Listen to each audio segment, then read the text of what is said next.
ओम जय श्री कृष्ण। श्रीमद् भागवत गीता जी का 9वां अध्याय। उसके उपरांत श्री कृष्ण भगवान बोले, हे अर्जुन, तुझ दोष दृष्टि रहित भक्त के लिए इस परम गोपनीय ज्ञान को रहस्य के सहित कहूँगा कि जिसको जानकर तू दुख रूप संसार से मुक्त हो जाएगा।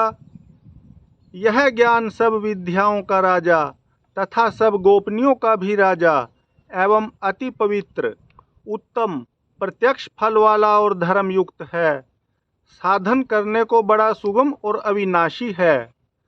और हे परम तप, इस तत्व ज्ञान रूप धर्म में श्रद्धा रहित पुरुष मेरे को न प्राप्त होकर मृत्यु रूप संसार चक्र में भ्रमण करते हैं। और हे अर्जुन, मुझ सच्चिदानंद धन परमात्मा से यह सब जगत जल से बर्फ के सदृश परिपूर्ण है और सब भूत मेरे अंतर्गत संकल्प के आधार स्थित हैं। इसलिए वास्तव में मैं उनमें स्थित नहीं हूँ और वे सब भूत मेरे में स्थित नहीं हैं। किंतु मेरी योग माया और प्रभाव को देख कि भूतों का धारण पोषण करने वाला और भूतों को उत्पन्न करने वाला भी मेरा आत्मा वास्तव में भूतों में स्थित नहीं है। क्योंकि जैसे आकाश से उत्पन्न हुआ सर्वत्र विचरने वाला महान वायु सदा ही आकाश में स्थित है, वैसे ही मेरे संकल्प द्वारा उत्पत्ति वाले होने से संपूर्ण भूत मेरे में स्थित हैं, ऐसे जान। और हे अर्जुन, कल्प के अंत में सब भूत मेरी प्रकृति को प्राप्त होते हैं, अर्थात प्रकृति में लय होते हैं, और कल्प के आदि में उनको मैं फिर रचता हूँ।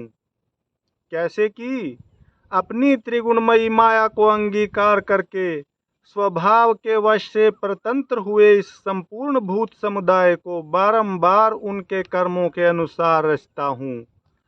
हे अर्जुन, उन कर्मों में आसक्ति रहित और उदासीन के सदृश स्थित हुए मुझ परमात्मा को वे कर्म नहीं बांधते। और हे अर्जुन, मुझ अधिष्ठाता के सकाश से यह मेरी माया चराचर सहित सर्व जगत को रचती है और इस ऊपर कहे हुए हेतु से ही यह संसार आवागमन रूप चक्र में घूमता है। ऐसा होने पर भी संपूर्ण भूतों के महान ईश्वर रूप मेरे परम भाव को न जानने वाले मूढ़ लोग मनुष्य का शरीर धारण करने वाले मुझ परमात्मा को तुच्छ समझते हैं, अर्थात अपनी योग माया से संसार के उद्धार के लिए मनुष्य रूप में विचरते हुए को साधारण मनुष्य मानते हैं, जो कि वृथा आशा, वृथा कर्म और वृथा ज्ञान वाले अज्ञानी जन राक्षसों के और असुरों के जैसे मोहित करने वाले तामसी स्वभाव को ही धारण किए हुए हैं। परंतु हे कुंती पुत्र, दैवी प्रकृति के आश्रित हुए जो महात्मा जन हैं, वे तो मेरे को सब भूतों का सनातन कारण और नाश रहित अक्षर स्वरूप जानकर अनन्य मन से युक्त हुए निरंतर भजते हैं। और वे दृढ़ निश्चय वाले भक्तजन निरंतर मेरे नाम और गुणों का कीर्तन करते हुए तथा मेरी प्राप्ति के लिए यत्न करते हुए और मेरे को बारंबार प्रणाम करते हुए सदा मेरे ध्यान में युक्त हुए अनन्य भक्ति से मुझे उपासते हैं। उनमें कोई तो मुझ विराट स्वरूप परमात्मा को ज्ञान यज्ञ के द्वारा पूजन करते हुए एकत्व भाव से, अर्थात जो कुछ है सब वासुदेव ही है, इस भाव से उपासते हैं। और दूसरे पृथकत्व भाग से, अर्थात स्वामी सेवक भाव से, और कोई कोई बहुत प्रकार से भी उपासते हैं। क्योंकि कृतु अर्थात श्रोत्र कर्म मैं हूँ, यज्ञ अर्थात पंच महायज्ञादि स्मार्थ कर्म मैं हूँ, स्वधा अर्थात पितरों के निमित्त दिया जाने वाला अन्न मैं हूँ, औषधि अर्थात सब वनस्पतियाँ मैं हूँ, एवं मंत्र मैं हूँ, धृत मैं हूँ, अग्नि मैं हूँ, और हवन रूप क्रिया भी मैं ही हूँ।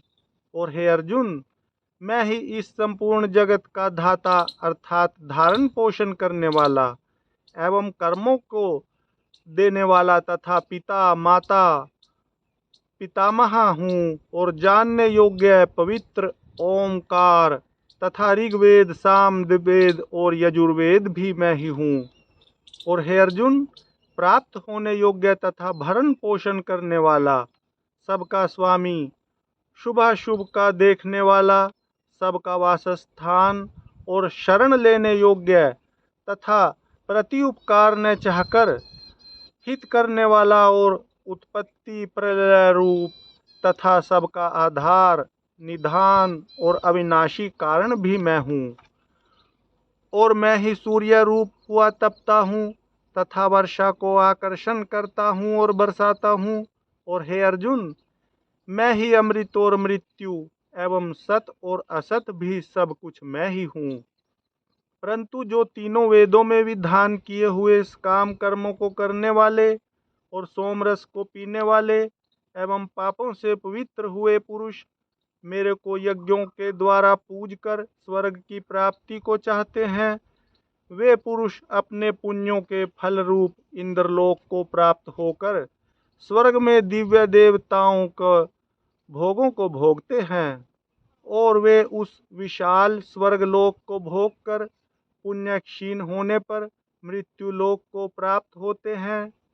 इस प्रकार स्वर्ग के साधन रूप तीनों वेदों में कहे हुए सकाम कर्म के शरण हुए और भोगों की कामना वाले पुरुष बारंबार आने जाने को प्राप्त होते हैं, अर्थात पुण्य के प्रभाव से स्वर्ग में जाते हैं और पुण्य क्षीण होने से मृत्यु लोक में आते हैं।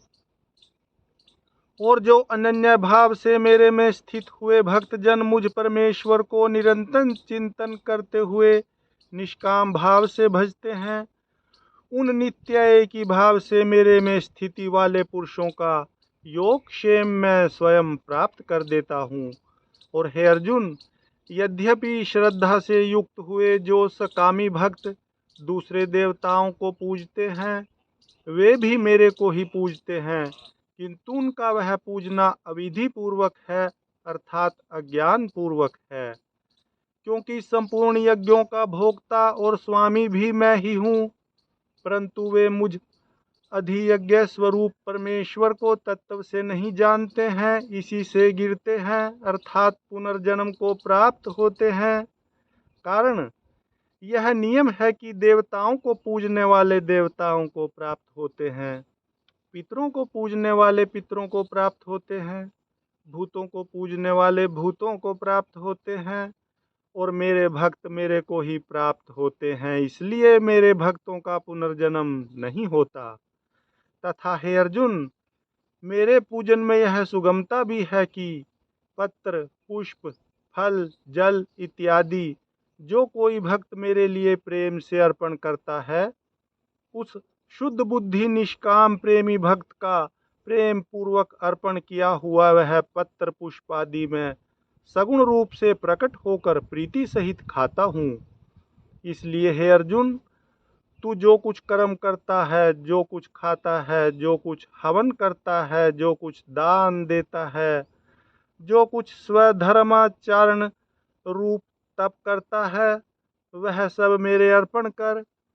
इस प्रकार कर्मों को मेरे अर्पण करने रूप संन्यास योग से युक्त हुए मन वाला तू शुभाशुभ फल रूप कर्म बंधन से मुक्त हो जाएगा और उनसे मुक्त हुआ मेरे को ही प्राप्त होएगा।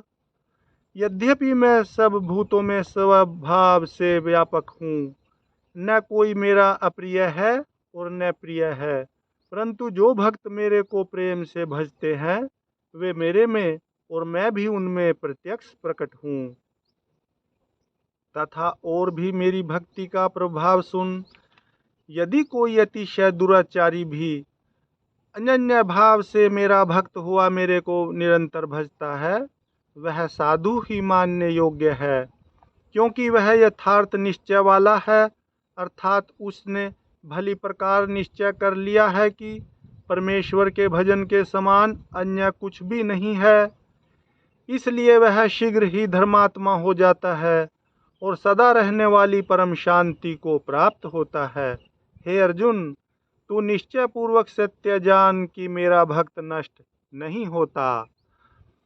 क्योंकि हे अर्जुन, स्त्री, वैश्य और शूद्रादिक तथा पाप योनि वाले भी जो कोई होवें, वे भी मेरी शरण होकर तो परम गति को ही प्राप्त होते हैं।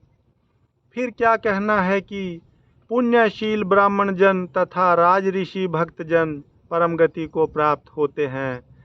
इसलिए तू सुख रहित और क्षण भंगुर इस मनुष्य शरीर को प्राप्त होकर निरंतर मेरा ही भजन कर। अर्थात मनुष्य शरीर बड़ा दुर्लभ है, परंतु है नाशवान और सुख रहित। इसलिए काल का भरोसा न करके तथा अज्ञान से सुख रूप भासने वाले विषय भोगों में न फंसकर निरंतर मेरा ही भजन कर। केवल मुझ सच्चिदानंद धन वासुदेव परमात्मा में ही अनन्य प्रेम से नित्य निरंतर अचल मन वाला हो और मुझ परमेश्वर को ही श्रद्धा प्रेम सहित निष्काम भाव से नाम गुण और प्रभाव के श्रवण कीर्तन मनन और पठन पाठन द्वारा निरंतर भजने वाला हो तथा मुझ शंख चक्र गधा पद्म और किरीट कुंडल आदि भूषणों से युक्त पीताम्बर वनमाला और कौस्तुभ मणिधारी विष्णु का मन वाणी और शरीर के द्वारा सर्वस्व अर्पण करके अतिशय श्रद्धा भक्ति और प्रेम से विहलता पूर्वक पूजन करने वाला हो और मुझ सर्वशक्तिमान विभूति बल ऐश्वर्य माधुर्य गंभीरता उदारता वात्सल्य और सुहृदता आदि गुणों से संपन्न सबके आश्रय रूप वासुदेव को विनय भाव पूर्वक भक्ति सहित साष्टांग दंडवत प्रणाम कर इस प्रकार मेरे शरण हुआ।